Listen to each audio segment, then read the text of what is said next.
మంత్రిగా ఉన్నటువంటి వివేక్ ప్రాతినిధ్యం వహిస్తున్నటువంటి నియోజకవర్గ కేంద్రమైనటువంటి చెన్నూరు పట్టణంలో గురుకులంలో అమ్మాయి చనిపోతే మంత్రి వివేక్ గారు ఏం చేస్తున్నారు, ముఖ్యమంత్రి గారు ఏం చేస్తున్నారంటే ఎల్బీ స్టేడియంలో ఫుట్బాల్ ఆటలు ఆడుతున్నారు. అంటే పిల్లల చావులు కూడా వాటి పట్ల కూడా కనీసం మీకు కనికరం లేదు, చీమగుట్టినట్టయినా లేదు. ఇవాళ మీ ఇళ్లలో పిల్లలకు ఇదే జరిగితే మీరు ఒప్పుకుంటారా? మీ ఇళ్లలో పిల్లలకు ఏదైనా జరగరానిది జరిగితే మీరు ఎల్బీ స్టేడియంలో పోయి ఫుట్బాల్ ఆటలు ఆడుకుంటారా? నేను అడుగుతా ఉన్నా ఇవాళ ముఖ్యమంత్రిని కానీ మంత్రి వివేక్ని కానీ. కనీసం ఒక్కనాడు కూడా ఈ గురుకులాలకు సంబంధించి ముఖ్యమంత్రి సమీక్ష పెట్టాడు, మంత్రులు సమీక్ష పెట్టారు, ఎమ్మెల్యేలు సమీక్ష పెట్టారు. ఇప్పటి వరకు చెన్నూరు అసెంబ్లీ నియోజకవర్గంలో కానీ మా మంచిర్యాల జిల్లాలో కానీ ఉమ్మడి ఆదిలాబాద్ జిల్లాలో కానీ గురుకులాల అంశంలో మంత్రి వివేక్ గారు ఒక్కసారి కూడా సమీక్ష పెట్టలే. మరి ఏం చేస్తున్నాయనంటే ఫుట్బాల్ ఆటలు ఆడుకుంటుండు. ఒకవైపు పిల్లలు చస్తున్నారు, ఈయన మాత్రం ఫుట్బాల్ ఆటలు ఆడుకుంటా ఎంజాయ్ చేస్తూ ఉన్నాడు. ఈయన గురుకులాల మీద సమీక్ష పెట్టాడు, నియోజకవర్గ అభివృద్ధి మీద సమీక్ష పెట్టాడు. దేని మీద సమీక్షలు పెడతాడు? వీళ్ళ విశాఖ ఇండస్ట్రీస్ మీద సమీక్ష పెట్టుకుంటాడు హైదరాబాద్లో. వీళ్ళ V6 ఛానల్కి పోయి గంటలు గంటలు కూర్చొని ప్రతిపక్ష మూల్యం మీద ఏం స్టోరీలు వేయాలి, ఎట్లా బదనాం చేయాలని దాని మీద సమీక్ష పెట్టుకుంటాడు V6 ఛానల్లో. వెలుగు పేపర్లో ఎవరి మీద రోత రాతలు రాపియాలని దాని మీద గంటలు గంటలు సమీక్షలు పెట్టుకుంటాడు. ఈయన సోషల్ మీడియా టీంతోని ఎవరి మీద బురద జల్లాలి దాని మీద గంటలు గంటలు సమీక్షలు పెట్టుకుంటాడు మంత్రి వివేక్ గారు. కానీ చెన్నూరు పట్టణంలో ఆయన ప్రాతినిధ్యం వహిస్తున్నటువంటి నియోజకవర్గ కేంద్రంలో గురుకులంలో ఒక ఆడబిడ్డ, ముక్కుపచ్చలారని ఆడబిడ్డ 7వ తరగతి చదువుతున్న అమ్మాయి చనిపోతే ఇప్పటి వరకు సమీక్ష లేదు, గతంలో సమీక్ష లేదు. జిల్లా కలెక్టర్ అనేటోడు విశాఖ ఇండస్ట్రీస్ ఎంప్లాయ్ అయిపోయాడు, వివేక్ ఇంట్లో గుమాస్తా అయిపోయాడు. కనీసం ఆ కుటుంబాన్ని పరామర్శించడు, ధైర్యం ఇయ్యరు. జిల్లాధికారులు పట్టించుకోరు, జిల్లా యంత్రాంగం పట్టించుకోరు. మేము నిన్న డిమాండ్ చేసినాం, ఆ కుటుంబానికి వెంటనే 50 లక్షల రూపాయలు ఎక్స్గ్రేషియా ఇవ్వాలి, ఆ కుటుంబంలో ఒకరికి ప్రభుత్వ ఉద్యోగం ఇవ్వాలి. ఆ కుటుంబము వ్యవసాయం మీద ఆధారపడేటువంటి కుటుంబం కాబట్టి వ్యవసాయ యోగ్యమైనటువంటి 5 ఎకరాల భూమి ఇవ్వాలని బీఆర్ఎస్ పార్టీ పరంగా నిన్న మేము డిమాండ్ చేసినాం. ఇప్పటివరకు జిల్లా కలెక్టర్ పత్తా లేడు, మంత్రి వివేక్ ఆయన పత్తా లేడు, అధికారులలో చలనం లేదు. రాష్ట్ర స్థాయిలో చీఫ్ సెక్రటరీ ఏం చేస్తుండో, అదేవిధంగా గురుకులాల సెక్రటరీలు ఏం చేస్తున్నారో, ముఖ్యమంత్రి ఏం చేస్తున్నాడో. ఇవాళ SC ST BC మైనారిటీ వర్గాల పిల్లలు ఈ రకంగా పిట్టల్లా రాలిపోతుంటే ఈ ప్రభుత్వానికి చీమ గుట్టినట్టు కూడా లేదు. ఏం చేస్తున్నారు? ఫుట్బాల్ ఆటలు ఆడుతున్నారు. ఏం చేస్తున్నారు? రికార్డింగ్ డ్యాన్సులు చేస్తున్నారు. ఏం చేస్తున్నారు? నాటకాలు వేస్తున్నారు. ఒకసారి ఆ వీడియో క్లిప్ చూపి సౌండ్ పెట్టమ్మా.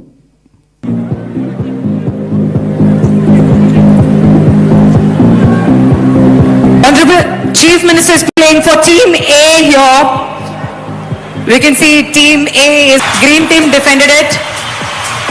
రెండు టీంలకు న్యాయం చేయాలి కాబట్టి మన ముఖ్యమంత్రి వర్యులు ఇరువైపుల శాసనసభ్య వర్యులతో చక్కగా ఆడుతూ రెండు టీంలకు న్యాయం చేయడం కోసం పోరాడుతున్నారు.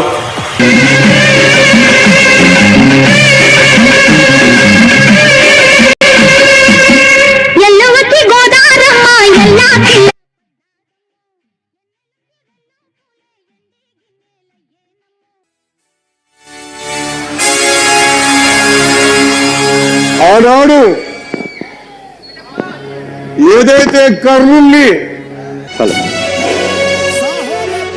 కట్టప్ప అంటే భద్రతకు మారు పేరు, కట్టప్ప అంటే నమ్మకానికి మారు పేరు, కట్టప్ప అంటే విశ్వాసానికి మారు పేరు. రాష్ట్రంలో ఎన్నో సమస్యలు ఉన్నాయి.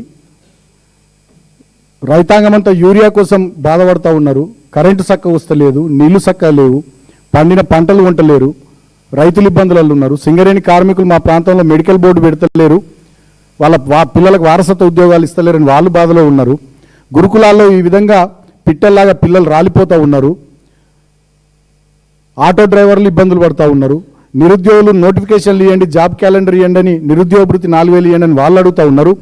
ఇవేవి మహిళలకు సంబంధించి, నిరుద్యోగులకు సంబంధించి, సింగరేణి కార్మికులకు సంబంధించి, రైతులకు సంబంధించి, గురుకులాల్లో చదువుకుంటున్నటువంటి పేద SC ST BC మైనార్టీ వర్గాల పిల్లలకు సంబంధించి ఏమాత్రం పట్టింపు లేదు. ముఖ్యమంత్రి మంత్రులు ఫుట్బాల్ ఆటలు ఆడతారు, ఇంకా కొంతమంది ఎమ్మెల్యేలు నాటకాలు వేస్తారు, ఇంకా కొంతమంది ఎమ్మెల్యేలు రికార్డింగ్ డ్యాన్సులు. ఇది వీళ్ళు తెలంగాణలో వీళ్ళ ప్రజాపాలన. మళ్ళీ దాంట్లో కూడా ముఖ్యమంత్రి రేవంత్ రెడ్డి ఫ్యూడలిస్ట్ మనస్తత్వం. ఆయన కింద కాలు మీద కాలు వేసుకొని కూర్చొని నవ్వుతూ ఉంటాడు, పైన రికార్డింగ్ డ్యాన్సులు వేసేది, నాటకాలు వేసేది ఎస్టీ సామాజిక వర్గానికి సంబంధించిన ఎమ్మెల్యేలు, ఎస్సీ సామాజిక వర్గానికి సంబంధించిన ఎమ్మెల్యేలు, బీసీ సామాజిక వర్గానికి సంబంధించిన ఒక మంత్రి. అంటే ఎస్సీ ఎస్టీ బీసీలు రికార్డింగ్ డ్యాన్సులు వేయాలి, నాటకాలు ఆడాలి, డ్రామాలు వేయాలి.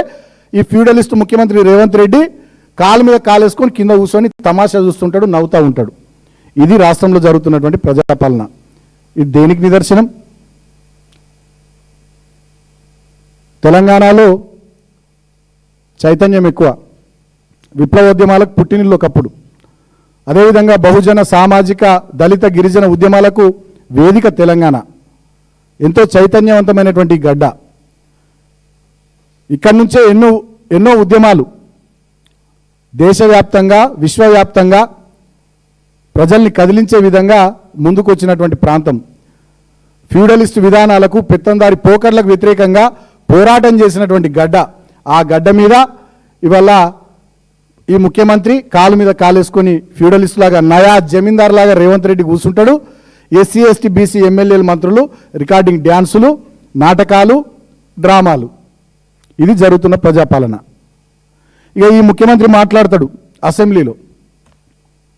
ఏమంటాడు ఆయన? దళితుల మీద ఎక్కడ లేని ప్రేమలకు వస్తున్నాడు ఈ ముఖ్యమంత్రి గారు కొత్తగా. నిన్న అసెంబ్లీలో గడిచిన 2 రోజుల నుంచి రాష్ట్ర వ్యాప్తంగా ఒక అంశం మీద చర్చ జరుగుతూ ఉందని నిన్న అసెంబ్లీలో మొన్న మా బీఆర్ఎస్ లెజిస్లేచర్ పార్టీ లేవనెత్తింది. ఏంటిది అది? రెవెన్యూ శాఖ మంత్రి అయినటువంటి పొంగులేటి శ్రీనివాసరెడ్డి ఒక భూ బకాసురుడి లాగా, రెవెన్యూ శాఖ అంటే భూములకు సంబంధించిన అంశము, ప్రజలకు మంచి చేయాల్సినటువంటి బాధ్యత ఉన్నటువంటి మంత్రి అంతులేని భూదాహంతో దళితులు, గిరిజనులు, బలహీన వర్గాలు, పేదలు, తర్వాత ఇతరత్ర హైదరాబాద్లో చుట్టుపక్కల ఎన్నో సంవత్సరాల నుంచి ఇతర వర్గాల వాళ్ళు కూడా తల్లిదండ్రుల నుంచి, తాత ముత్తాతల నుంచి సంక్రమించిన వివిధ ఆస్తులు భూముల రూపంలో వాళ్ళు ఇక్కడ ఉంటే వాటి మీద కన్నేసిన ఈ గద్ద, పొంగులేటి శ్రీనివాసరెడ్డి అనే గద్ద, ఈ భూబకాసురుడు వెలుగుమట్ల నుంచి మొదలుకొని వట్టినాగులపల్లి దాకా ఇల్లు కూలగొడతాడు, గుండాలను పెట్టి బెదిరిస్తాడు, భూములు కబ్జాలు పెడతాడు, లేకపోతే మీ అంతు చూస్తా అని మాట్లాడతాడు. అటువంటి ఈ భూబకాసురుడి అంతులేని భూదాహం మీద నిన్న అసెంబ్లీలో మా పార్టీ పోరాటం చేస్తుంటే మా ఎమ్మెల్యేలు దాని మీద మాట్లాడే దమ్ము లేక, దాని మీద మాట్లాడే ధైర్యం లేక ఒక అటెన్షన్ డైవర్షన్, మళ్ళీ సేమ్ ఎప్పుడు ఏ అంశం వచ్చినా ప్రజల దృష్టిని మరల్చాలి, ఏదో ఒకటి వేరే తెర మీదకి తీసుకురావాలి. గతంలో కాళేశ్వరం కమిషన్ అని, విద్యుత్ కమిషన్ అని, ఫార్ములా ఈ కేసు అని, ఫోన్ ట్యాపింగ్ మీద సిట్ అని, ఎట్లయితే వివిధ అంశాలు చర్చకు వచ్చినప్పుడు ప్రజల దృష్టిని మరల్చిర్రో, ఈ అంతులేని భూబకాసురుడి భూదాహం మీద, ఈయన అక్రమ మైనింగ్ మీద 2-3 రోజులుగా అసెంబ్లీ అట్టుడికితే దాని నుండి ప్రజల దృష్టిని మరల్చడానికి మా ఎమ్మెల్యే కౌశిక్ రెడ్డి దళితులనేదో అన్నాడని, కడియం శ్రీహరిని ఏదో అన్నాడని ఒక కాలు మీద ముఖ్యమంత్రి లేచిపోతాడు.